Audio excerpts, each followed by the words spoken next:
GamingBolt presents 15 things hardcore players hate about Fallout 3. It's been more than 9 years since Fallout 3 was released. Considering the state of the franchise before Bethesda picked it up, Fallout's meteoric rise in the mainstream gaming world is largely due to Fallout 3. That being said, even if you're a hardcore player or someone who enjoys the series, Fallout 3 has a number of things to hate. Let's break down some of them below. Below average gunplay. Let's be real. Fallout 3's gunplay is clunky, annoying, and inconsistent. It may not outright be horrible, but it's a far cry away from Fallout 4. Whereas Fallout 4 allowed for more mechanical skill, the clunkiness of Fallout 3 meant you'd have to rely on VATS more often than not. Meh story. In Fallout 3, your father suddenly leaves the vault and you have to pursue him. This begins the plot of finding a water purifier, battling the militaristic enclave, and ultimately saving the entire region. Forget comparing it to other Fallout titles. Fallout 3's story just feels tame. There are a few interesting moments, but the overall lack of urgency and imagination in plot points, not to mention several plot holes and logical inconsistencies like the entire Megaton quest, hurt the story.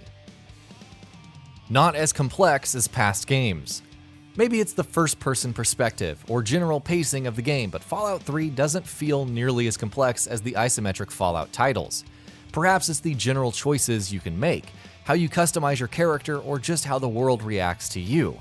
But the general complexity, especially in combat, feels extremely streamlined. While this does open up the universe to a wider audience, it does feel kind of stifling at times. At least it wasn't nearly as dumbed down as Fallout 4. Lack of meaningful choices. Though there are a fair number of important decisions to make regarding the ending, Fallout 3 is generally lacking meaningful choices, not including the decision to destroy Megaton. So you decided to make President John Henry Eden self-destruct. Woohoo! Perhaps you betrayed the Brotherhood of Steel and had to kill Sarah Lyons. Okay, so what? Some choices were important for the ending, like introducing the FEV strain and poisoning the water, but otherwise it all felt pretty tame. Initially, huge plot hole in ending. Speak to anyone who has played the base Fallout 3 experience back in the day, and the most common complaint was the ending.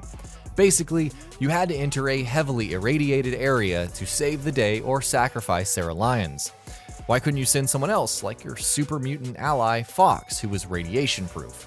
Well, you couldn't, so go in and sacrifice yourself. This plot hole was fixed in Broken Steel, which gave you the choice to send someone other than Sarah, and didn't kill yourself if you played hero. Lack of unique endings. While we're at it with the endings, they just didn't really come across as all that intriguing.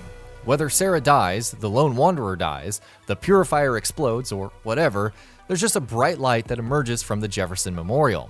Then you get a slideshow of sorts, showcasing your actions. Broken Steel improved this slightly by adding more choice, while also revealing if you helped or harmed the region. Regardless, it all felt inconsequential. Boring end boss. After all the conflict in Fallout 3, your big fight with Colonel Autumn is kind of lame.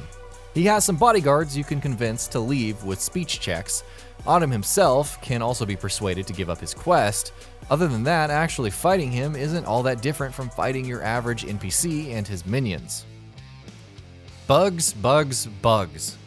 Physics engine glitches, the Lone Wanderer getting stuck, enemies and creatures suddenly flying into the air, NPCs getting stuck in the environment, the player floating in midair, falling out of the map, the aforementioned heads spinning around, textures and models being stretched out. Fallout 3 has a ton of annoying bugs at launch, some of which persist to this day. Suffice it to say, find yourself some decent mods. Performance issues. Like Fallout 4, though far more egregious, Fallout 3 had performance issues, especially with regards to stuttering.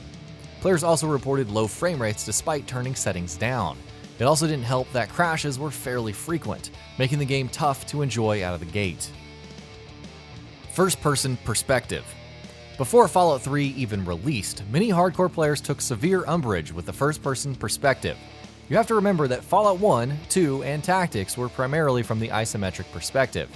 The shift to a first-person shooter perspective was seen as a fundamental shift from Fallout's identity. Then again, much of the shift didn't just come from the perspective, so that was a neat surprise awaiting fans. AI and animation issues. An issue that Elder Scrolls and Fallout games can't seem to shake in particular is regarding character animation and AI. Remember your companion Dogmeat in Fallout 3? He was so stupidly gung-ho about combat and died quickly that he was made immortal in Fallout 4. Broken Steel let you get another dog, though, which was nice. As for character animation, it wasn't odd to see NPCs not have any walking animations and their heads suddenly spinning. Yes, it was that bad.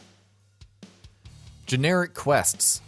Why is Fallout New Vegas so heavily praised while Fallout 3 is often lambasted? It mostly comes down to the design of quests. While New Vegas does offer more tangible choice, Fallout 3's quests feel more generic, though there are some cool decisions to be made here and there. Then again, one of the big complaints against New Vegas is how its world isn't as interesting to explore or full of side attractions like Fallout 3. It's a matter of preference, but we can understand both arguments. Weak dialogue. Story inconsistencies aside. Seriously though, Little Lamplight? What the heck, Bethesda? Fallout 3's dialogue can seem pretty weak.